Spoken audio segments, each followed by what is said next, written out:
ഒരു നാട് മുഴുവൻ ആനകളെ കൊണ്ട് നിറയുന്ന ഒരു ദിവസമുണ്ട്. അതിരും അതിർവരമ്പുകളും ഭേദിച്ച് ആനപ്രേമികൾ ഒഴുകിയെത്തുമെന്നവിടെ.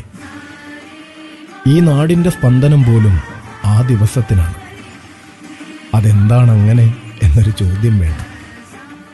അവർ ഒത്തുചേരുന്നത് അവരുടെ തമ്പുരാന് വേണ്ടിയാണ്.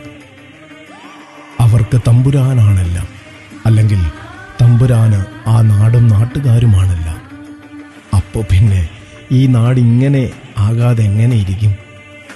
ആനപ്രേമിയായ ആ തമ്പുരാന്റെ മണ്ണിൽ തന്നെയുണ്ടൊരാന, ആനയടി. കൊല്ലം ജില്ലയിൽ പത്തനംതിട്ടയുടെയും ആലപ്പുഴയുടെയും അതിരുകൾക്കടുത്ത് ശൂരനാട് ആനയടി ശ്രീ നരസിംഹസ്വാമിയാണ് ആ തമ്പുരാൻ.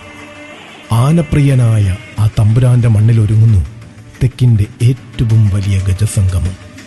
കൊമ്പനും വമ്പനും വീരനും വിരുന്നൊരുക്കുന്ന ആനനും വമ്പനും വീരനും വിരുന്നൊരുക്കുന്ന ആനയടി ഗജമേള.